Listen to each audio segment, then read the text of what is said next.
The First Age, the age of endless glory.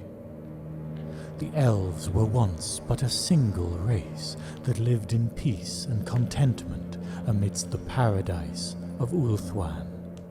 Alas, nothing endures forever, and this proved true of that golden age. When the great star gates of the Old Ones collapsed, a cataclysmic rent was torn in reality that allowed a tide of demons to sweep across the globe, leaving slaughter and destruction in their wake. The elves were defenseless against this onslaught, untouched as they were by the depravities of war. Yet, from the blood and slaughter emerged the greatest elf hero to have ever walked the world, Aenarion. In him, the mightiest warrior spirit was kindled, and it was he who rallied the elves and taught to them the ways of war. Though Aenarion and his growing band of warriors fought ceaselessly and without fear, the demon horde was unending. In desperation, Aenarion went to the sacred fire of Aenarion, lord of all the elven gods, and offered himself as the ultimate sacrifice. With prayers upon his lips, Aenarion hurled himself into the white, hot flames. Though the mystical fires burned his body and seared his soul, Aenarion refused to surrender. Through strength of will, he endured the punishment of the cleansing fires. Purified by his ordeal, a light shone from within Aenarion, a glow of power that filled elves with courage and caused demons to cower in his presence. Soon he was hailed as the Phoenix King, the reborn son of Aenarion. As Aenarion's army swelled, the tide of war changed in the elves' favor. It was at this time that Aenarion met with the first of the dragon tamers, the powerful mage Kallador. The two saw the strength that existed in each other and shared a common purpose. Kallador recognized the sacred blessing bestowed upon Aenarion and swore fealty to the Phoenix King. Yet, for all the strength of the united elven host, it remained insufficient to defeat the demonic legions. Thus did Kallador devise a bold plan to rid the world of chaos forever. The dragon tamer and his mages would create a vortex to siphon away the magical power of the demons and return it to the realm of chaos. Aenarion cursed Kallador for a fool, deeming such a tactic to be the most desperate folly. The doom of Khaine.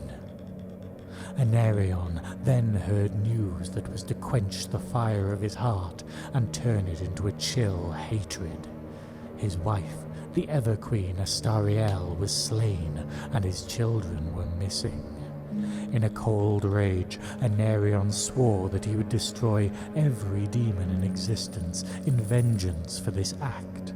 Though calmer minds counselled otherwise, Aenarion travelled to the Blighted Isle and beheld the shrine of Khaine, the elves' bloody god of murder. Jutting from the black altar stood the Widowmaker, the accursed weapon of the Lord of Murder. The moment Aenarion drew the weapon, he invited Khaine into his heart and soul, and thus doomed himself and his entire line. Armed with the weapon of the war god, and riding the great dragon in Draugr, the unstoppable Aenarion slaughtered demons in their thousands. Little by little, the hordes of chaos were forced from Ulthuan, and, for a while, a shifting and fragile peace descended. Aenarion now championed the cause of those elves that had suffered most during the war, for their sorrow reflected his own. They gathered to the Phoenix King's side and repaid him with an unassailable loyalty.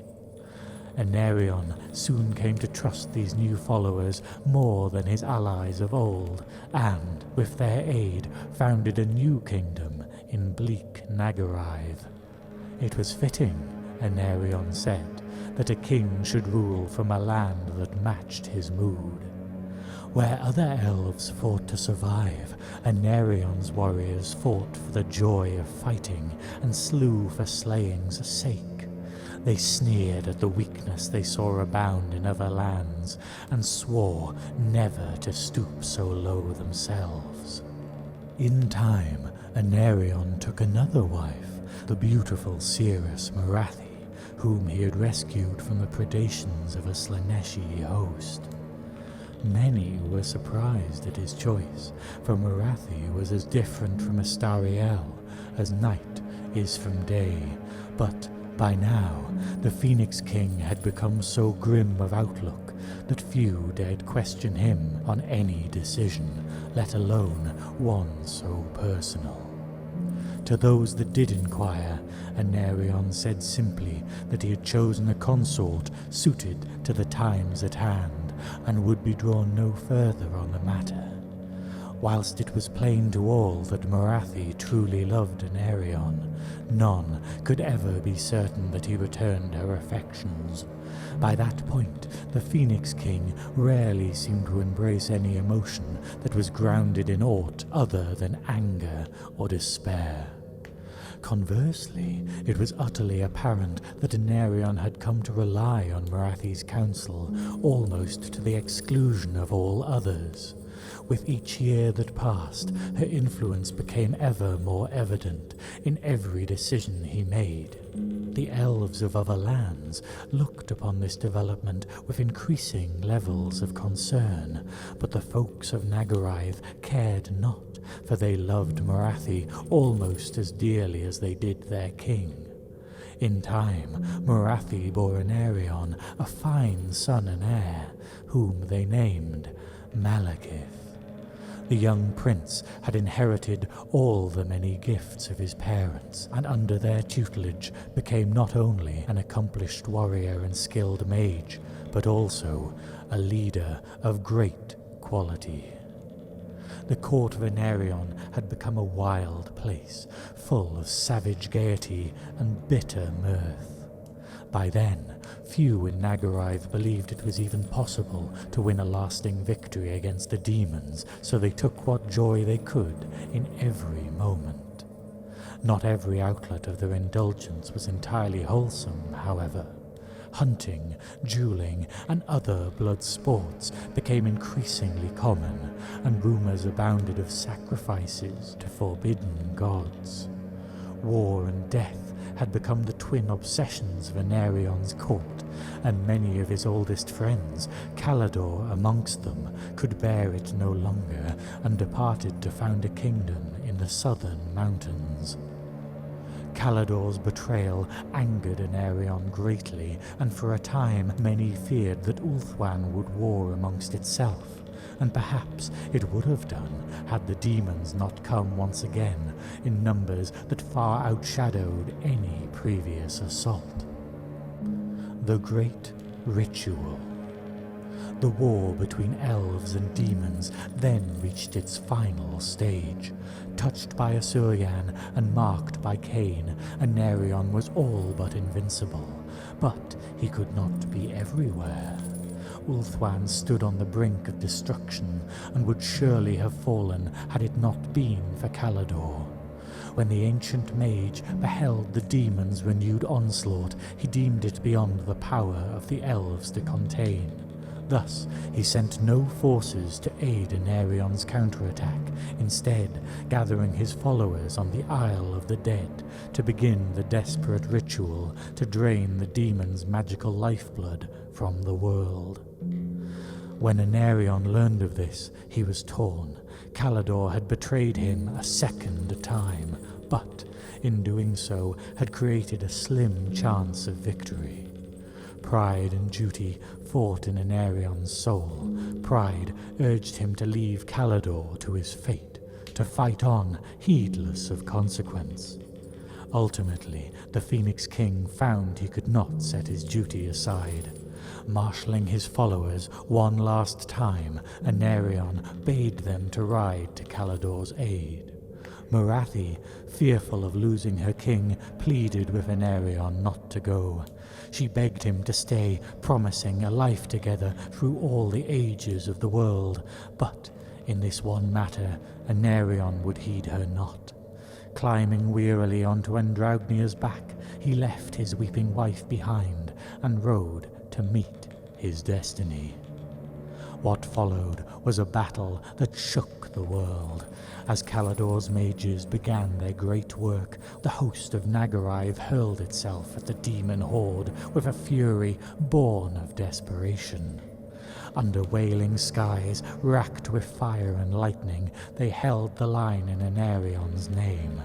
That day, elves fought like gods reborn, and their Phoenix King battled with a might to which mere words could never do justice. As the ritual reached its peak, 4 greater demons combined their power to assail Calador's wards. Only Aenarion and Andraugnia were close enough to stop them. They did not hesitate, but charged into the fray. Now, at last, the Phoenix King met his match. Though the ensuing battle saw all 4 ruinous beasts defeated, victory left both Aenarion and Andraugnia mortally wounded. Weary beyond words, the Phoenix King sank to his knees. Sensing victory, the demons howled with one terrible voice, but then Calador completed his ritual, and their dark laughter was stilled. With a burst of energy that shook the mountains, the great vortex sprang into life. A whirling, screaming tempest of magic engulfed Ulthuan, slaying thousands and shattering forever those fortresses whose walls still stood. Trapped within the eye of the vortex stood Calador and his mages, frozen in eternal battle against the forces they sought to contain. The exhausted Aenarion climbed atop Andraugnia, who, with the last of his strength, brought the Phoenix King once more to the shrine of Khaine. Aenarion's final act was to return the Widowmaker to its home. He was never again seen by mortal eyes. Ulthuan lay in ruins, but as the great vortex drew away much of the magic corrupting the world, the demons vanished back to their unholy realm. The elves thanked their gods, praised Aenarion, and set about creating a realm of light and warmth to drive away the evils of their recent past. But labor though they might, the elves would never regain the golden age of yore. In drawing the infamous Widowmaker, Aenarion had set in motion events that would lead to the sundering of the people he had striven to protect.